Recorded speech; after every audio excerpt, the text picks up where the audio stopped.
Good morning. I've just woken up. It's 6 a.m. This is the only time of the day where you can actually walk around comfortably outside. I enjoy this weather, I really do. It's really nice and sunny. But boy, is it hot during the day. Especially here, and all the grass is yellow at the moment. It's all dead. But I'm sure that will change soon. So it's a busy day today. I don't normally wake up this time in the morning, but there's quite a lot going on today. And I thought I'd show you some of the rescues we've had in recently. Mainly hoglets, but we've had quite a few adults as well. But yeah, we're going to be at Wheat Hampstead Village Day today. So from 12 to 4:30 I think it is. Or 12:30, or something like that. Be lovely to see you. So, let's have a look around. So we're going to go inside here, where the hedgehogs are. And this is a huge pen, like a 1 acre pen. And it's all covered by trees, which this time of the year, when it's 30 plus degrees outside, it is 10 degrees warmer because of the tree canopy. Inside there, just goes to show you how important trees are for many reasons, but it is so much cooler inside here where the hedgehogs are because of all the tree canopy. It makes a huge difference. Yeah, this place it's a huge difference walking in here from like just through that gate there. It's a huge difference walking in here in temperature. Absolutely huge.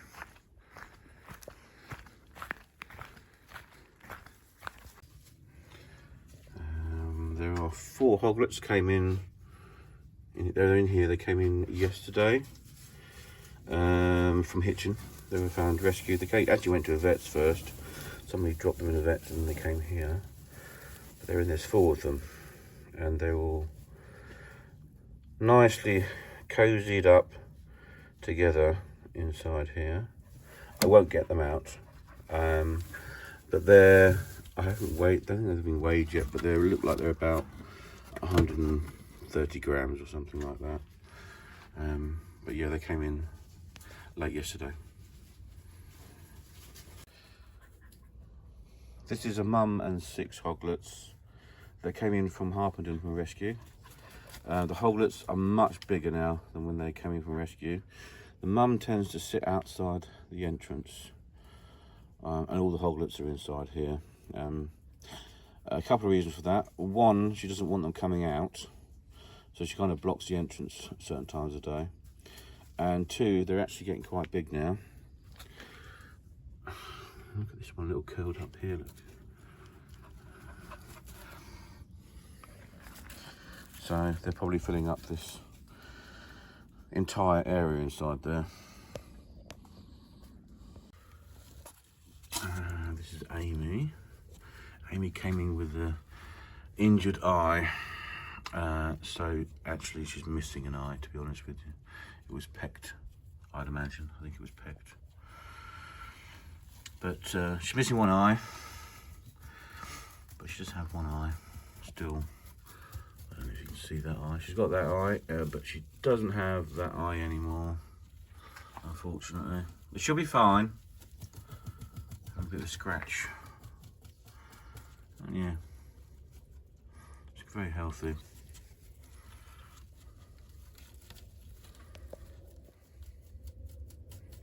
Bit of a morning scratch. This is Brownie. I think it's Brownie. Yeah, Brownie.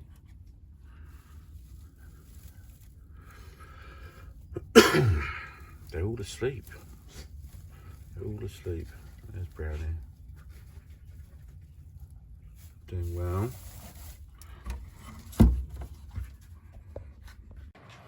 We've got a few hoglets in the hospital. These are individual hoglets that were rescued. These are a bit smaller in here. They haven't been cleaned out yet, so they're a bit messy. There's one in here.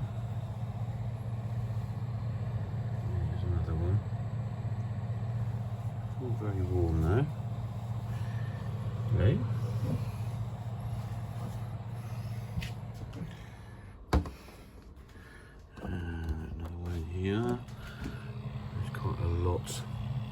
individual hoglets.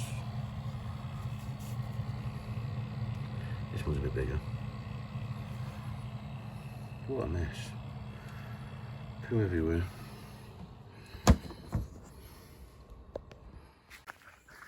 Here's one of the old gardens I used to use when I started the sanctuary. It's not used at the moment, well, at all actually. So it's just a path that I cut through here, so you can walk around it. But this is one of the pens, soft release pens. It's overgrown quite a lot because it hasn't been used for some time. But I do maintain it with just a path, so you can still walk through here. Because most of the pens, they're all mini gardens. There's lots of them, and they're very, very, very overgrown. So these are sloes. And this is another pen, which I'll bring you in here because this year we have absolutely tons of these thistles that, I mean, when I came here, these definitely weren't here, so I don't know where these have come from. But they're everywhere. Purple, they've got like a deep purple flower that comes off them, really spiky. There's stalks on them, but they're really cool. They appeared. Finn, what the hell have you got in your ear? Come here. Come here. Sit. What is it? Keep still. Keep still. Oh, Jesus. Her ears I've just covered in everything at the moment. Those little baldy things, all weeds, stingers, you name it. Nightmare. This area here is where all the cars park from our group visits and when we have corporate volunteer days. So often there's full of cars here, and actually this week we've got a large corporate day. There's going to be about 30 cars here. And the corporate days are fantastic for me and the charity, but me as well, because a lot of the jobs that they will do are things I would tend to do, which is making the sanctuary look very nice. I'm not saying this is nice, because this is just cut grass, but unfortunately I have to keep this area short grass. But what they will be doing, fingers crossed, which is a horrendous job, as I've done it so many times, is pulling out some of the ragwort from the fields, which ragwort is great. There are some caterpillars, one type of caterpillar that loves it, but they've all finished now. So they normally, this is ragwort, you know, they're like black and white, I think they are. I'll try and find one. There's not many left on these now. Let's try and find one. So once these caterpillars have all finished their business, I tend to pull out as much of this ragwort as I can, only because it spreads like crazy. As you can see, it's absolutely everywhere, and it ends up killing the patches around it so other things don't grow. And this is a meadow I'm trying to keep nice and wild, but these kind of take over quite a lot of the fields. So let's have a look. There's a big patch over here. There's got to be some of these caterpillars around here. Oh, here you go. Here's one. Will that focus? Will that focus? Will that focus? Oh, it's black and yellow. There you go. So those guys love ragwort. So these are very important. The ponds.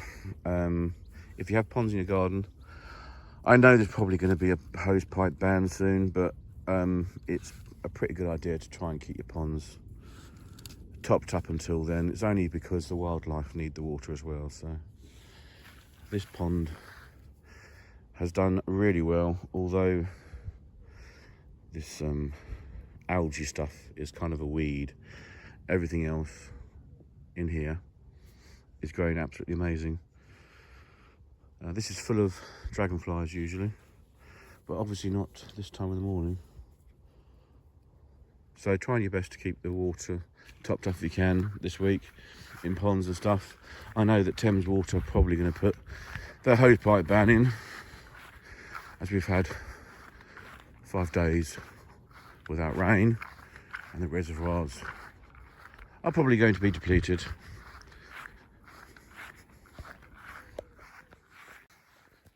So this is one thing. So we planted a load of fruit trees. This was 2 years. Was it last year or 2 years ago? 2 years ago. Unfortunately, even though these were protected, the munkjacks come along. These has been snipped. They were at least sort of 1.5 meters high. Munkjacks had a right old time with the fruit trees, and every single one of them, they're all over the place. I've had to be snipped down to a very short level because I had a good time eating all of the fruit trees. So, lesson learned for the future: if you're going to put fruit trees in the middle of a field somewhere, you need to have a very, very high protective mesh around them. This is definitely not high enough for munkjack. Now, these are the apple trees that have survived the munkjack. As you can see, this is how they should have all been this height. The reason why these survived is because this particular field is gated and fenced all the way around. So the munkjacks don't come in here, whereas everywhere else they can get in and out of the sanctuary via the sort of boundary fencing. The boundary fence has got lots of holes in it, and they can actually jump the fence over there as well. So these are doing okay, although that looks like it could do with a bit of water. And these are the cherry trees which were planted. They're actually doing quite well.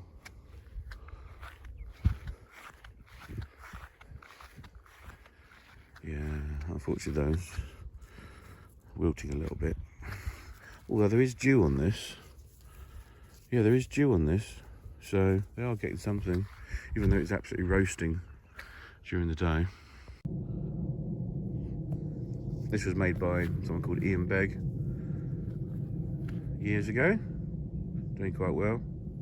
He did also make some signs, which I've never actually used, but I did intend to put some arrows on these signs for different places. That's doing really well. Weathered a bit now. This is wood that came from the sanctuary, and he made this in his workshop. Nice little sign.